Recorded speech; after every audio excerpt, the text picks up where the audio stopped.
ஒரு நாள் ராமர் அரசவையில் உட்காந்துருக்கிறார். ராமராஜ்யம் நடந்துக்கிட்டு இருந்த நேரம். அந்த சமயத்தில் ஒரு நாய் அரச சபைக்கு வந்துதான். அது தலையில் அடிபட்டு ரத்தம். அந்த கோலத்தில் அது அங்கே வந்தது. எல்லாரும் ஆச்சரியமாக அதை பார்த்தாங்க. ராமரும் அந்த நாயை பார்த்தார். நீங்கள் வந்த காரியம் என்ன, என்ன நடந்தது, எதுவாக இருந்தாலும் பயப்படாமல் சொல்லு அப்படின்னார். உடனே அந்த நாய் மெதுவாக சொல்ல ஆரம்பிச்சுதான். ஐயா, நான் தெருவில் போய்கிட்டு இருந்தேன். வழியில் ஒருத்தர் வந்தார்.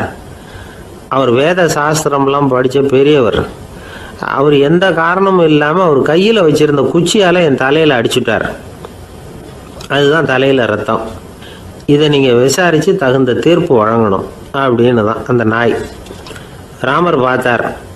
உடனே தன்னுடைய காவலர்களை அனுப்புனார். அந்த ஆளை எங்கே இருந்தாலும் போய் கொண்டுகிட்டு வாங்க அப்படின்னு விட்டார்.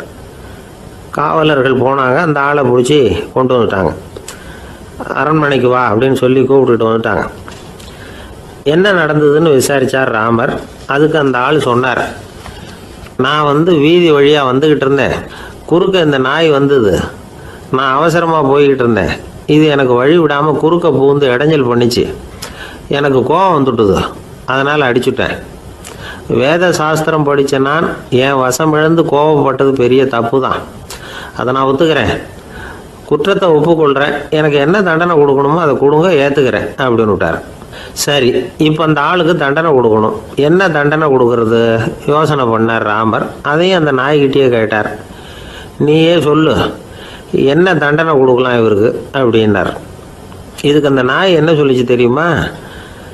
இவரை ஏதாவது ஒரு கோயிலுக்கு தர்மகர்த்தாவாக நியமனம் பண்ணி விடுங்க, அதுதான் இவருக்கு சரியான தண்டனை அப்படின்னுது. இதை கேட்டதும் ராமர் முகத்தில் புன்னகை. ஆனால் அங்கே இருந்த மற்றவங்களுக்கெல்லாம் ஆச்சரியம். அது எப்படி, தப்பு செஞ்சவங்களுக்கு தண்டனை கொடுக்கறது தானே நியாயம், அதை விட்டுவிட்டு தர்மகர்த்தா பதவியை கொடுக்க சொல்லுது இந்த நாய் அப்படிங்கிற ஆச்சரியம். இந்த சந்தேகத்தை அந்த நாய்கிட்டே கேட்டாங்க அங்கே இருந்தவங்க. இதுக்கு அந்த நாய் பதில் சொல்லிச்சான். நான் போன பிறவியில் ஒரு கோயிலுக்கு தர்மகர்த்தாவாக இருந்தேன். எவ்வளவோ கவனமாக எச்சரிக்கையாக தான் என்னுடைய கடமைகளை எல்லாம் செஞ்சுக்கிட்டு வந்தேன். அப்படி இருந்தாலும் சில சமயங்களில் என்னையும் மீறி கோயில் செல்வத்தை நான் அனுபவிக்கிறதுக்கு காரணமாயிட்டேன். ஒரு கோவிலுக்கு தர்மகர்த்தாவாக இருக்கிறவங்க எப்படியும் இந்த பாவத்திலேருந்து தப்பிக்கிறது கஷ்டம். அதனால தான் நான் இந்த பிறவியில் நாயாக பிறந்து இப்படி கஷ்டப்படுறேன். இதே நிலைமை இந்த ஆளுக்கும் ஏற்படணும் அப்படிங்கிறதுக்காக தான் அவரையும் ஒரு கோயிலுக்கு தர்மகர்த்தாவை நியமிக்கும்படி கேட்டுக்கிட்டேன் அப்படின்னு தான் இந்த நாய். இதிலேருந்து என்ன தெரியுது? எந்த பதவியில் நாம் இருந்தாலும் நமக்கு தெரியாமல் கூட அதை தவறாக உபயோகப்படுத்தக்கூடாதுங்கிறத இதிலேருந்து புரிஞ்சுக்கணும். இல்லைன்னா அடுத்த பிறவியில் நாயாக பிறந்து எங்கேயாவது போய் வாலாட்டிட்டு நிற்க வேண்டியது தான். கோவில் வாசலில் 2 நாய் பேசிக்கிட்டு இருந்துதான். போன ஜென்மத்தில் நான் மனுஷனாக தான் இருந்தேன். ஒரு கோவில் பூசாரி பேச்சை கேட்டுவிட்டு அவரோட கூட்டு சேர்ந்துக்கிட்டு ஆண்டவன் போட்டிருந்த நகையெல்லாம் அபகரித்து என்கிட்ட கொடுத்தாரு அவர். நான் எடுத்துகிட்டு வந்துட்டேன். திருடினது அந்த ஆள் தான், எடுத்துகிட்டு வந்தது தான் நான். இருந்தாலும் நான் மட்டும் நாயாக பிறந்துட்டேன். இப்போ மட்டும் அந்த பூசாரி என்கிட்ட மாட்டினா கடித்து குதறி விடுவேன் அப்படின்னு தான். அவசரப்பட்டு அப்படி செஞ்சுடாதே. பதிலுக்கு அவரும் உன்னை திருப்பி கடித்தாலும் கடிச்சிருவார். ஏன்னா அவரும் இப்போ ஒரு நாயாக தான் பிறந்திருக்கிறார் அப்படின்னு தான். இன்னொன்று, அது எப்படி உனக்கு தெரியும்னு தான். இது நான் தானே அது அப்படின்னு தான் அந்த நாய். கணவன் மனைவி அன்பாக இருக்கணும். ஒருத்தர் நல்லா புரிஞ்சுக்கணும். விட்டு கொடுக்குற மனப்பான்மை வேணும். அதுதான் ஒரு நல்ல குடும்பம். இன்றைக்கி பல குடும்பங்களில் அர்த்தமில்லாத சண்டைகள் தான் அதிகம். கிராமப்புறங்களில் வேடிக்கையாக ஒரு கதை சொல்லுவாங்க. ஒரு ஊரில் ஒரு ஆள் இருந்தான். வேலை வெட்டி இல்லாமல் சும்மாவே இருந்தான். அவனுக்கு கல்யாணம் பண்ணி வச்சாங்களாம். மனைவி சேர்ந்தா. சும்மாவே உட்காந்துருக்கிறியே, ஏதாவது சம்பாதிக்கிற வழியை பாரு அப்படின்ட்டுருக்கா. அதுக்கு தான் யோசனை பண்ணிகிட்டு இருக்கிறேன். ஒரு அருமையான ஐடியா அப்படின்னு நானா. என்ன அது சொல்லு அப்படின்ட்டுருக்கா. அவன் ஒரு ஆட்டுக்குட்டி வாங்க போகிறேன்ருக்கான். அதை வாங்கி என்ன பண்ண போகிறேன்னா, அந்த குட்டி வளரும், பெருசாகும், அதுக்கப்புறம் அது நிறைய குட்டி போடும் அப்படின்ட்டுருக்கான். சரி, அப்புறம் என்ன, அதையெல்லாம் சந்தையில் கொண்டுட்டு போய் விற்றுவிட்டு அந்த காசுக்கு ஒரு எருவு மாடு வாங்கலாம். சரி, அது எதுக்கு? எருவு மாடு நிறைய பால் கொடுக்கும், அதை கொண்டுகிட்டு போய் பால் பண்ணையில் கொடுப்பேன், அல்லது நானே விற்றுருவேன், கை நிறைய காசு கிடைக்கும். அதுக்கப்புறம் ஒரு பசுமாடு வாங்குவேன், பாலையும் விற்கலாம், நாமளும் காய் போட்டு சாப்பிட்லாம், இப்படிலாம் சொல்லியிருக்கான். அப்போ அந்த பொண்ணு சொல்லிச்சான், அடுத்த தெருவில் இருக்கிற எங்கள் அம்மா வீட்டுக்கும் கொஞ்சம் பால் கொடுத்து அனுப்பலாம் அப்படின்ட்டுருக்கா அந்த பொண்ணு. இந்த இடத்துல கணவனுக்கு கோவம் வந்துட்டுது. அது எப்படி உங்கள் அம்மா வீட்டுக்கு எதுக்கு கொடுக்கணும், அதெல்லாம் முடியாதுன்றிருக்கான். இந்த இடத்துல சண்டை ஆரம்பமாயிட்டுது. கொஞ்ச நேரத்தில் 2 பேரும் சத்தம் போட ஆரம்பிச்சிட்டாங்க. கடுமையான சண்டை நடக்கிறத பக்கத்து வீட்டுக்காரன் காதில் வாங்கினான். அவன் ஓடியாந்தான். அவனுக்கு தெரியும், வாங்காத மாட்டுக்காக இப்படி சண்டை போட்டுக்கிட்டு இருக்கிறாங்கங்கிறது அவனுக்கு புரியும். அவன் ஓடி வந்து சொன்னான், ஏண்டா உன்னோட பசுமாட்டை ஒழுங்காக கட்டி போடக்கூடாதான்ருக்கான். என்னடா சொல்கிறேன்னா இவன், உன் மாடு என் தோட்டத்தில் வந்து மேய்ஞ்சுட்டுது, பயிரெலாம் நாசமாயிட்டுது, 10,000 ரூபா அளவுக்கு சேதம், அதை வாங்கிட்டு போகிறதுக்கு தான் வந்தேன், குடுறா 10,000 நானா. இவன் அரண்டு போயிட்டான். அப்புறம் சொன்னான், டே நான் இன்னும் மாடே வாங்கலையே, அதுக்குள்ளே அது வந்து எப்படிடா உன் தோட்டத்தில் மேயும், என்னடா உளறேன்ருக்கான். நீ தாண்டா இப்போ உளறிக்கிட்டு இருக்க, மாடே வாங்கலை, அதுக்குள்ளே எப்படிடா வந்து உன்னுடைய மனைவி அவங்க அம்மா வீட்டுக்கு பால் கொடுத்து அனுப்ப முடியும் அப்படின்னு அவன் கேட்டானா. நம்ம ஆளுக்கு இப்போ தான் புத்தி வந்துதான். அர்த்தமே இல்லாத சண்டை போட்டுக்கிட்டு இருக்கிறோம் அப்படிங்கிறத அவன் புரிஞ்சுக்கிட்டானான். இது நம்ம முன்னோர்கள் சொல்லியிருக்கிற ஒரு கதை. சண்டையில் தான் அர்த்தம் இல்லையே தவிர கதையில் அர்த்தம் உண்டு. அதாவது இல்லாத விஷயங்களுக்காக சண்டை போட்டுக்கிட்டு இல்லறத்தை வீணாக்கிக்கிட்டு இருக்கிற மனிதர்கள் இன்றைக்கு நிறைய பேர் இருக்கிறாங்க. ஒருத்தன் தன்னுடைய மனைவியை பற்றி மாமனார்கிட்ட புகார் சொன்னானா, மாமா உங்கள் பொண்ணு அர்த்தமில்லாத சண்டை போடுறா, எதுக்கு எடுத்தாலும் எடுத்தெறிஞ்சு பேசுகிறா அப்படின்ட்டுருக்கான். நீ எப்படி மாப்பிள்ளை அதை சமாளிக்கிற அப்படின்னு கேட்டிருக்காரு அவர். அவள் எடுத்தெறியறது என் மேலே படாமல் ஒதுங்கி நின்றுக்கிறேன் அப்படின்னு நானா. ஒரு பெரியவர்கிட்ட பேசிக்கிட்டு இருந்தேன். அவர் என்கிட்ட ஒரு கேள்வி கேட்டார். திருடர்கள் எத்தனை வகை தெரியுமா உனக்கு அப்படின்னார். இதுதான் அவர் கேட்ட கேள்வி. எதுக்காக என்ன பார்த்து அந்த கேள்வி கேட்டார் தெரியல. இருந்தாலும் நான் வந்து அவருக்கு பதில் சொன்னேன். திருடர்களில் வந்து எத்தனையோ வகை உண்டுங்க. கார் திருடன், சைக்கிள் திருடன், முகமூடி திருடன், எப்படி சொல்லிகிட்டே போகலாம். இருந்தாலும் என்னுடைய சிற்றறிவுக்கு எட்டின வரையில் திருடர்களை வந்து 2 வகையாக பிரிக்கலாம் அப்படின்னு நினைக்கிறேன். ஒன்று ராத்திரியில் திருடுற திருடன், இன்னொருத்தன் பகலில் திருடுற திருடன். அதாவது பகல் திருடன், ராத்திரி திருடன் அப்படின்னு பெரியவர் சிரித்தார். என்ன சிரிக்கிறீங்களே, என்ன கள்ளுவர்கள் 4 வகை அப்படின்னு ஆரம்பித்தார். எப்படின்னு கேட்டேன். சாப்பாட்டுக்கு இல்லாமல் திருடுறாங்க பாருங்க, அது ஒரு வகையான். சாப்பாட்டுக்கு இருந்தும் திருடுறாங்க பாருங்க, அது ஒரு வகையான். இதை தவிர இன்னும் ஒரு 2 வகை திருட்டு உண்டு. அது என்னன்னா, ஆண்டவன் கிட்ட இருந்து நாம திருடுற திருட்டு, இன்னொன்று என்னன்னா நம்ம கிட்ட இருந்து ஆண்டவன் திருடுற திருட்டு அப்படின்னார். எனக்கு ஒன்றும் புரியல. என்ன சார் இது, ஆண்டவனையே வந்து திருடன்னு சொல்றீங்களே அப்படின்னு ஆச்சரியமா. ஆமாங்க, ஆண்டவனை வந்து கள்வன்னு சொல்றது இல்லையா. காஞ்சிபுரத்துக்கு பக்கத்தில் திருக்கார்வனம் அப்படின்னு ஒரு ஊர் இருக்கு. அங்கே உள்ள பெருமாளுக்கு வந்து கள்வர்னு தான் பேர். அது மட்டும் இல்லை, திருமங்கை ஆழ்வார் தம்முடைய திருநெடுந்தாண்டகத்தில் கார்வனத்துள்ளாய் கல்வா அப்படின்னு தான் அழைக்கிறார் அப்படின்னு நிறைய உதாரணம்லாம் சொல்ல ஆரம்பித்தார். அதுக்கப்புறம் அவர்கிட்ட பேசி நான் புரிஞ்சுக்கிட்ட விவரங்களை தான் நான் இப்போ உங்ககிட்ட சொல்ல போகிறது. அதாவது அவர் சொன்ன முதல் வகை திருடர்கள் வந்து சாப்பாட்டுக்கு இல்லாமல் திருடுறவங்க. இவங்களை வந்து திருத்தி போடலாம். சாப்பாட்டுக்கு இருந்தும் பணம் சேர்க்கணுங்கிற ஆசையால் பொய் கணக்கெல்லாம் எழுதுறாங்க பாருங்க, அவங்க தான் 2வது வகை. 3வது வகை திருட்டு தான் மிகப்பெரிய திருட்டு. இறைவனுக்கு சொந்தமானதை நம்முடையதுன்னு நினைக்கிற திருட்டு. எது இறைவனுக்கு சொந்தமானது அப்படின்னா ஆத்மா. பகவானுக்கு சொந்தமான ஆத்மாவை நம்முடையதுன்னு நினைக்கிறது தான் அந்த மாபெரும் திருட்டு. இதுக்கு பேர் தான் ஆத்மாபகாரமா. சரி, இதுக்கு பரிகாரம் என்ன? எல்லாம் இறைவனுடையது, நமக்கு ஒன்றும் இல்லை அப்படின்னு நினைக்கிறது தான் இதுக்கு பரிகாரம். இதெல்லாம் இருக்கட்டும். 4வது திருட்டு ஒன்று சொன்னோம்ல, ஆண்டவன் நம்மகிட்ட இருந்து திருடுறது. அது எப்படி? ஆண்டவனை வந்து கள்வன்னு சொல்கிறாங்க, அது சரி. அவர் என்னத்தை திருடினார்? இப்போ இன்னொருத்தருக்கு சொந்தமான ஒன்றை எடுத்து வச்சுக்கிறது தான் கள்ளத்தனம். ஆனால் ஆண்டவன் எடுத்துக்கிட்டோம்னா இருக்கிறது எல்லாமே அவனுக்கு சொந்தம். அப்படி இருக்கிறப்போ அவரை எப்படி கள்வன்னு சொல்கிறது? இது என்ன புரியாமல் இருக்குதே அப்படின்னு சொல்லி பார்த்தா அதுக்கும் விளக்கம் சொல்கிறாங்க அவங்க. அதாவது ஆண்டவனுக்கு வந்து உருவமே கிடையாது, அரூபமாக இருக்கிறவன், அதாவது உருவம் இல்லாமல் இருக்கிறவன். அப்படி உள்ள பகவான் வந்து நம்மளை மாதிரி உருவத்தில் இருக்கிறான். நம்மளை மாதிரியே கை காலு மூக்கெல்லாம் இருக்குது ஆண்டவனுக்கு. இந்த உருவம் நம்மகிட்ட இருந்து திருடினது தானே. அவன் தன்னுடைய உண்மையான திருமேனியை நமக்கு காட்டாம, அதாவது தரிசனம் கொடுக்காம இருக்கிறது கள்ளத்தனம் தானே. அதனால தான் இதுவும் ஒரு பெரிய திருட்டு, இருக்கிறதுலே மிகப்பெரிய திருட்டு அப்படிங்கிறார். என்கிட்ட பேசிக்கிட்டு இருந்தார், இந்த விஷயம்லாம் சொல்லிட்டு இருந்தார் இந்த பெரியவர். அதாவது திருட்டை ஆன்மீக நோகத்தில் அவர் பார்க்குறார். நம்ம பார்வையில் இதை விட அபூர்வமான திருட்டுலாம் இங்கே உண்டு, அபூர்வமான திருடர்களும் உண்டு. ஒரு திருடன் சிறையிலிருந்து விடுதலையாகி வெளியில் போனான். கொஞ்ச நாளில் மறுபடியும் திரும்பி ஜெயிலுக்கு வந்துட்டான். அப்போது சிறை அதிகாரி அவனுக்கு அறிவுரை சொன்னாராம். ஏன்பா இப்படி அடிக்கடி தப்பு பண்ணிவிட்டு ஜெயிலுக்கு வந்துவிடுறியே, உனக்கு சொந்த பந்தம் எதுவும் இல்லையா? உனக்கு அப்பா அண்ணன் தம்பிகள் அவங்க கூட எல்லாம் சேர்ந்து வாழணுங்கிற ஆசை இல்லையா அப்படின்னு கேட்டிருக்கார்.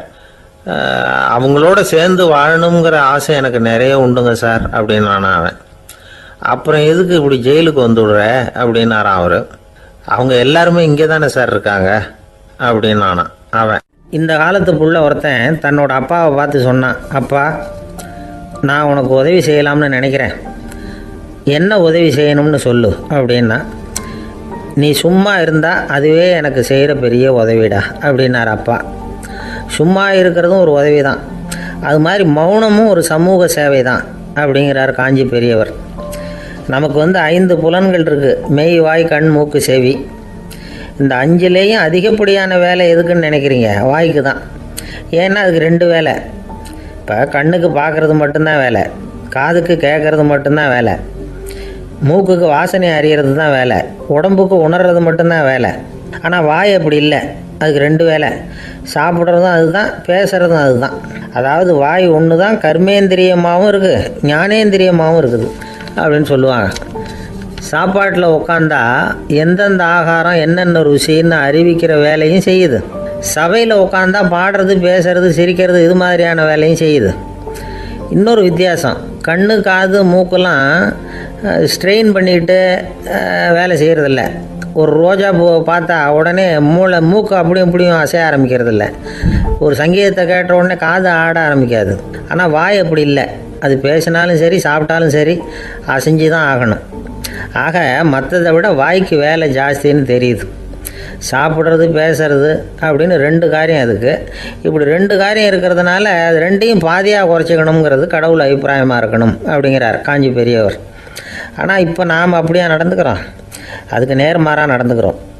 நாம் சாப்பிட்றதும் அதிகம், பேசுகிறதும் அதிகம், 2 வேலையையும் தேவைக்கு அதிகமாகவே செய்கிறோம். வாய் தான் ரொம்ப ஓவர் ஒர்க்குடு. அதுக்கு ஓய்வு கொடுத்தா உடம்பும் நல்லாயிருக்கும், உலகமும் நல்லாயிருக்கும். மௌன விரதம் இருக்கிறதெல்லாம் எதுக்காக நினைக்கிறீங்க? இதுக்காக தான். இந்த காலத்தில் மௌனமாக இருக்கிறவங்கெல்லாம் மகத்தான தொண்டு செய்கிறாங்க அப்படின்னு தான் சொல்லணும். சத்தம் அதிகமாக போய் தான் சவுண்டு பொல்யூஷன் வருது. அது மட்டும் இல்லை, மௌனமாக இருந்தால் சண்டை சச்சரவே வராது. மௌனம் கலக நாஸ்தி. ஆக இதுவும் ஒரு சமூக சேவை தான். நமக்கு தான் வாய் இருக்குதுங்கிறதுக்காக வசமாக சாப்பிட்றதும் தப்பு, வளவளன்னு பேசுகிறதும் தப்பு. ஒரு கருத்தை சொல்கிறதுக்கு ஒரே ஒரு சொல்லு போதும் அப்படின்னு இருக்கும்பொழுது 2 சொற்களை செலவு பண்ணாதே. எவ்வளவு சொன்னாலும் அதனால் ஒரு பயனும் விளையாது அப்படின்னு தெரிய வருமேயானால் அந்த ஒரு சொல்லையும் விரயம் பண்ணாதே அப்படிங்கிறார் ஒரு அறிஞர். எல்லா குணங்கள்லேயும் மௌனம்தான் சிறந்தது அப்படிங்கிறார் ஒருத்தர். மௌனமாக இருக்கிறது மூலமாக மற்றவர்கள் குறைகளை நம்மளால் தெரிஞ்சிக்க முடியும். அதே சமயத்தில் நம்மக்கிட்ட இருக்கிற குறைகளை மற்றவங்களுக்கு தெரியாமல் மறைச்சிக்கவும் முடியுங்கிறார் அவர். உண்மைதானே? ஒரு பெரிய மேடை பேச்சாளர், பொது வாழ்க்கையில் 25 வருஷ காலமாக ஈடுபட்டிருக்கிறவர். அவர் மனைவி ஒரு நாள் சொன்னாங்க, எங்கள் வீட்டுக்காரர் 25 வருஷ காலமாக பொது வாழ்வில் ஈடுபட்டிருந்தா கூட இந்த மாதம் 10ஆம் தேதியிலேருந்து தான் மக்களுக்கு சேவை செய்ய ஆரம்பிச்சிருக்கார் அப்படின்னு நாங்கள் ரொம்ப பெருமையாக. 10ஆம் தேதிக்கு அப்படி என்ன விசேஷம் அப்படின்னு கேட்டோம். அன்னையிலேருந்து தான் அவர் மேடையில் பேசுகிறத நிறுத்தினார் அப்படின்னாங்க அந்த அம்மா. ஒரு நண்பர், அவர்கிட்ட பேசிக்கிட்டு இருந்தேன். மனித உறவுகள் பற்றி அவர் சொல்லிகிட்டு இருந்தார். அமெரிக்காவில் தந்தை மகன் உறவு எப்படி இருக்குது அப்படிங்கிறத விளக்கிறதுக்கு அவர் ஒரு கதையை சொன்னார்.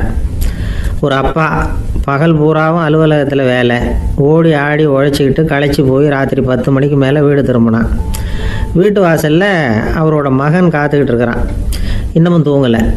அப்பா வாசல்லையே தடுத்து நிறுத்தி, அப்பா உனக்கு சம்பளம் எவ்வளவு அப்படின்னு கேட்குறான். ஏற்கனவே ஆஃபீஸ் பிரச்சனைகளால் அலுத்து போய் திரும்புகிற அப்பாவுக்கு கோவம் வந்துடுது.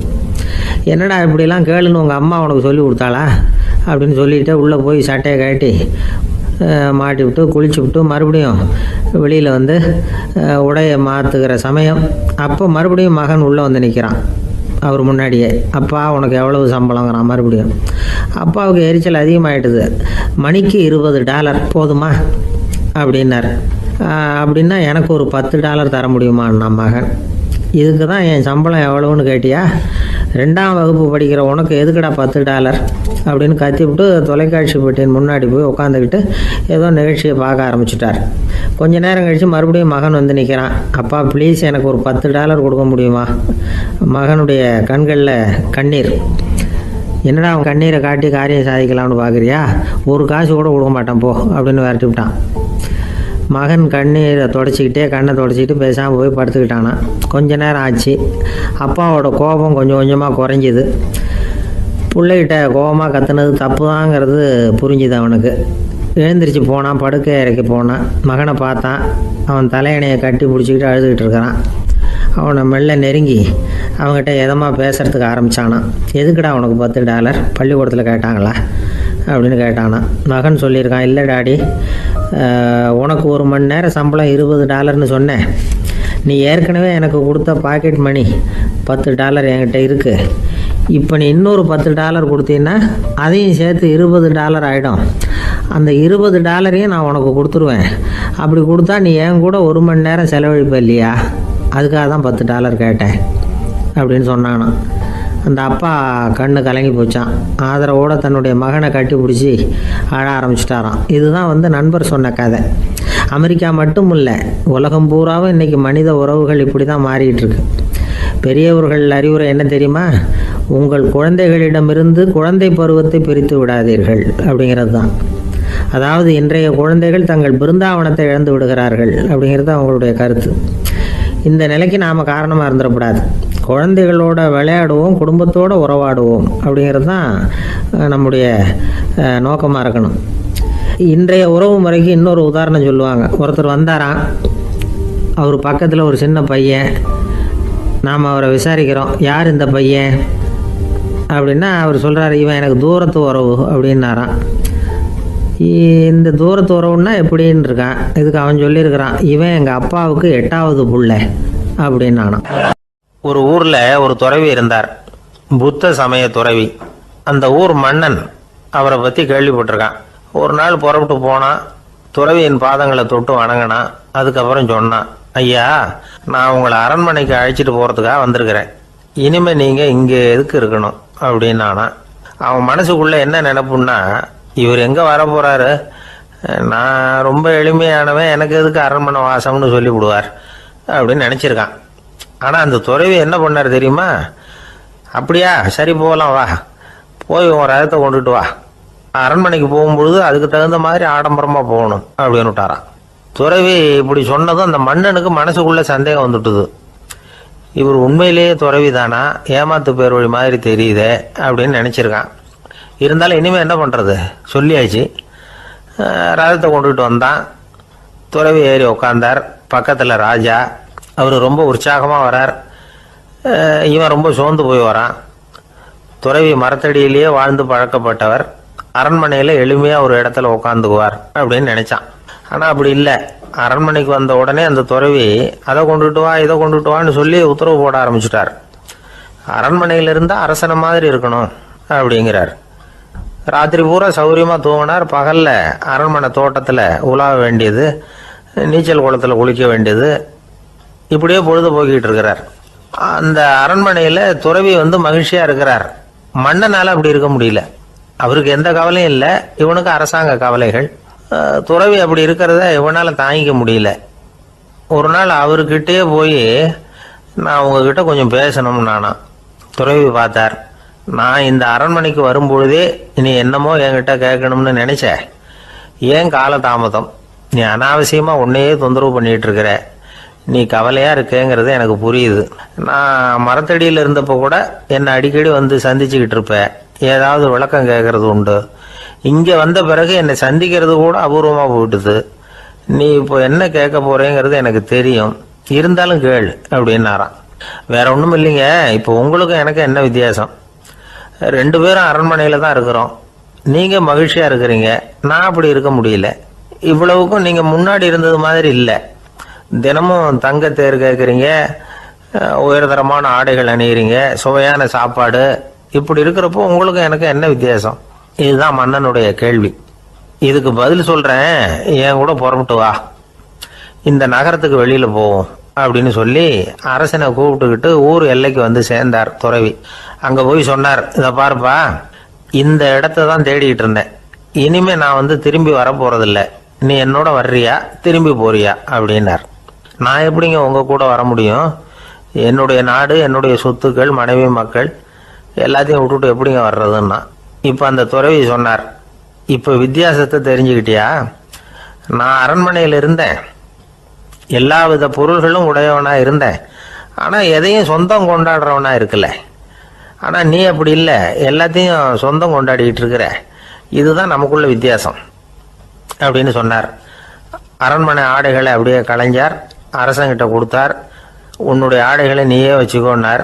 அவர் பாட்டுக்கு நடந்து போனார், திரும்பியே பார்க்கல. அரசனுக்கு அப்பதான் தன்னுடைய அறியாமை விளங்குச்சான்.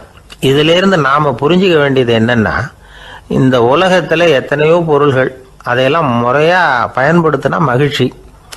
அதை விட்டுட்டு அதுக்கெல்லாம் சொந்தம் கொண்டாட ஆரம்பிச்சா கவலை. நம்ம ஆட்கள் வந்து சொந்தம் கொண்டாடுற விதமே தனி. ஒரு ஆளு இன்னொருத்தங்கிட்ட ஒரு கொடை கடன் வாங்கியிருந்தான், திருப்பி கொடுக்கல. கொடையை கொடுத்தவன் கேட்டான், என்கிட்ட கடன் வாங்கினிய கொடை, அதை கொஞ்சம் திருப்பி தர்றியான்னா. அது உனக்கு இப்போ அவசரமா தேவைப்படுதா அப்படின்னு கேட்டான் இவன். எனக்கு தேவைப்படல, அந்த கொடையை நான் யாருக்கிட்ட வாங்கியிருந்தேனோ அவனுக்கு இப்போ அது அவசரமா தேவைப்படுது அப்படின்னானா அந்த ஆள். நம்ம கிட்ட ஒருத்தன் தப்பா நடந்துக்கிட்டானா உடனே நாம என்ன செய்வோம்? கையை ஓங்கிட்டு அவனை அடிக்க போவோம். நாம அவங்கிட்ட அவனை விட ஒருபடி மேலா தப்பா நடந்துக்குவோம். ஆனா பெரியவங்கெல்லாம் அப்படி நடந்துக்கிறது இல்லை. இன்னா செய்தாரை ஒருத்தல் அவர் நாண நன்னயம் செய்து விடல் அப்படின்னு வள்ளுவர் சொல்லியிருக்கார் இல்லையா? அதுக்கு தகுந்த மாதிரி நடந்துக்குவாங்க. பாயசித் விஸ்தாமிங்கிறவர் ஒரு பெரிய ஞானி. அவர் ஒரு நாள் ராத்திரி ரொம்ப நேரம் மசூதியில் இருந்துட்டு வீட்டுக்கு திரும்பி வந்துகிட்டு இருக்கிறார். வழியில ஒரு குடிகாரன், அவன் கையில ஒரு இசை கருவி, அதை கண்ணா பின்னான்னு மீட்டிக்கிட்டு வாய்க்கு வந்தபடி என்னத்தையோ பாட்டுன்னு நினைச்சுக்கிட்டு பாடிக்கிட்டு அவன் பாட்டுக்கு கிடக்குறான் வழியில.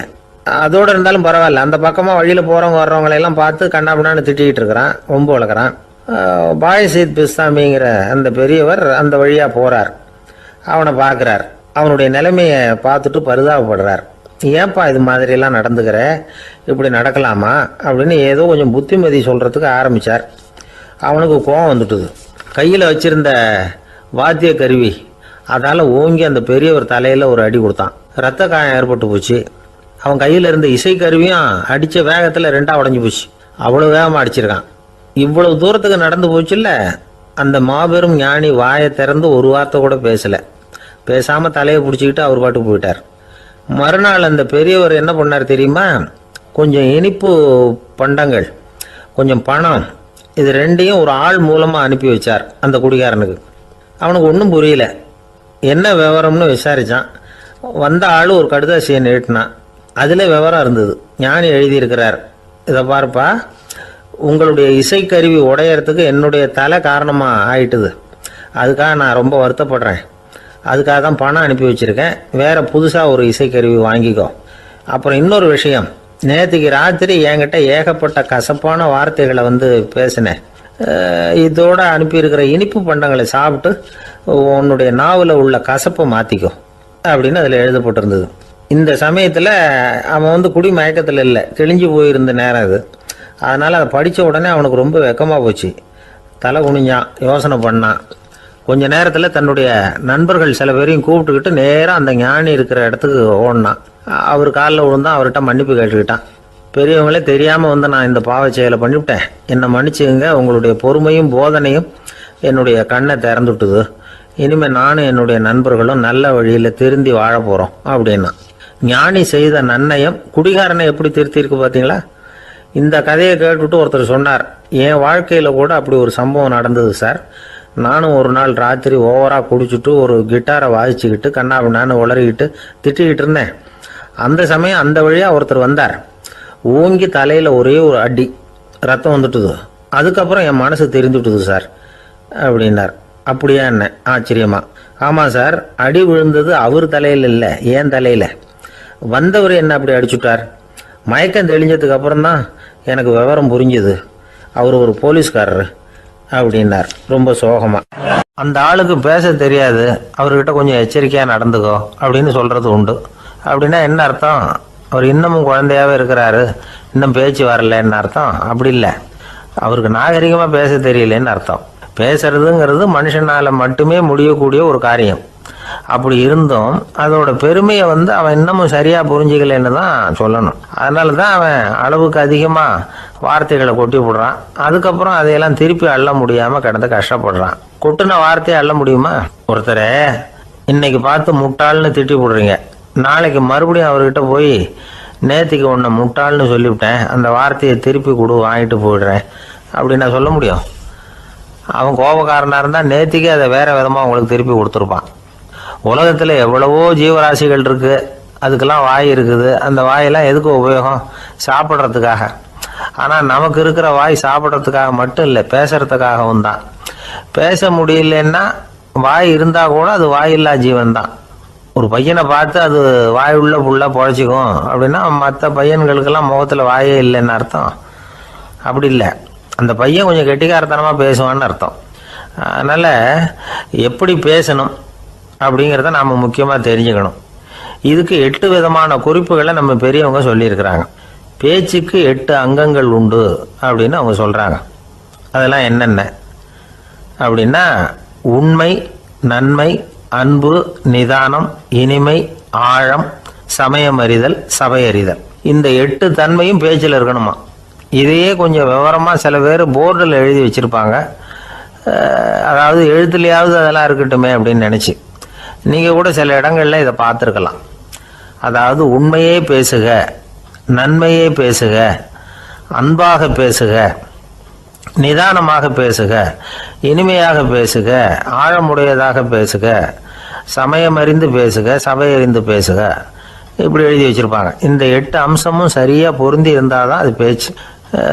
மற்றதெல்லாம் பேச்சாகிடாது. பேச்சு ஒரு சிறந்த கலை. எல்லாத்தையும் விட பேசாமல் இருந்தும் பழகணும், அது ரொம்ப முக்கியம். உண்மையே பேசணும். சத்தியத்துக்கு மதிப்பு கொடுக்குறவங்கள தான் சரித்திரம் மதிக்கும். உண்மை பேசினா மட்டும் போதாது, அந்த உண்மையில் நன்மை கலந்துருக்கணும். கொலைகாரனுக்கு பயந்துக்கிட்டு ஒருத்தன் உங்கள் வீட்டுக்குள்ளே ஒளிஞ்சிருக்கிறான். அந்த முரட்டு ஆசாமி கையில் அறிவாளோடு அவன் இங்கே வந்தானான்னு உங்ககிட்ட கேட்குறான்னு வச்சுங்க. உண்மை தான் உயர்வு தரும் அப்படின்னு நினச்சிக்கிட்டு, ஆமாம் உள்ளே தான் இருக்கிறான், அடுப்பங்கரையில் குதிருக்கு பின்னாடி உட்காந்துருக்கிறான், போய் பிடிச்சிட்டு போங்க அப்படின்னு நான் சொல்லுவீங்க? அது நன்மை இல்லாத உண்மை.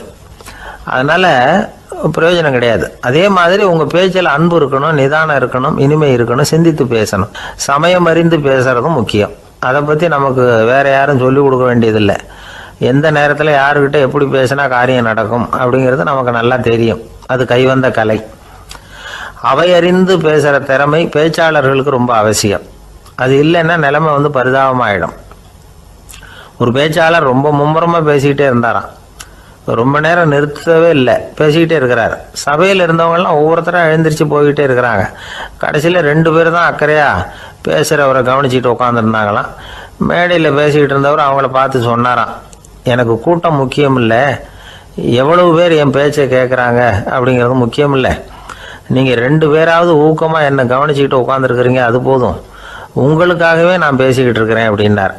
இதை கேட்டதும் உட்காந்துருந்த 2 பேரில் ஒருத்தர் எழுந்திருச்சு, அப்படி இல்லைங்க, நாங்கள் 2 பேரும் நீங்கள் பேசி முடித்த உடனே தொடர்ந்து பேச வேண்டிய ஆளுங்க, அதுக்காக தான் காத்துக்கிட்டு இருக்கிறோம், சீக்கிரம் முடிங்க அப்படின்னாங்களாம்.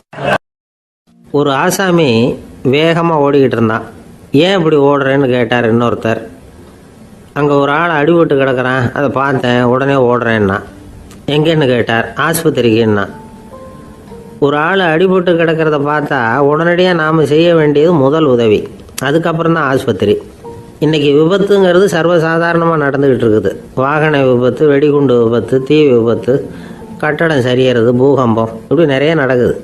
ஒரு விபத்தை பார்த்துட்டா நம்மளில் பல பேர் நமக்கு என்னத்துக்கு வம்புன்னு ஒதுங்கி போயிடுறதும் உண்டு. சில பேர் துணிஞ்சு கிட்ட போய் உதவி செய்கிறதும் உண்டு.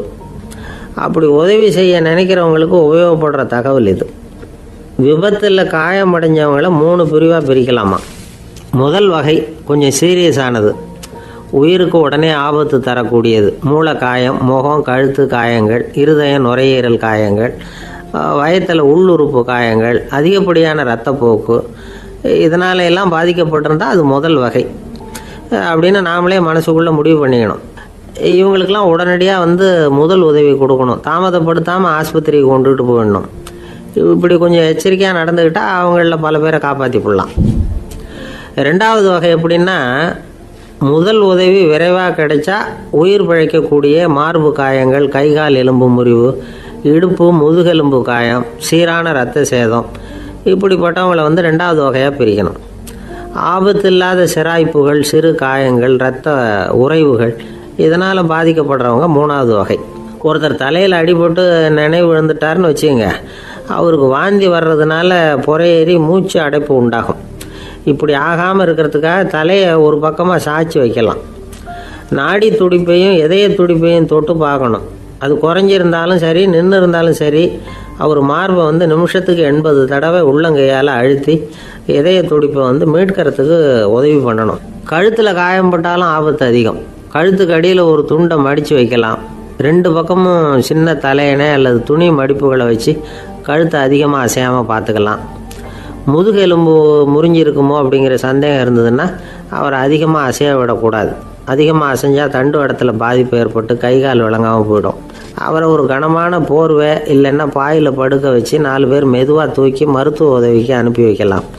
கையெலும்பு முறிஞ்சிருந்தால் முறிஞ்ச பாகத்தை உடம்போடு சேர்த்து அசையாமல் கட்டி போடலாம். கால் எலும்பு முறிஞ்சிருந்தால் மற்ற காலோடு சேர்த்து கட்டி போடலாம்.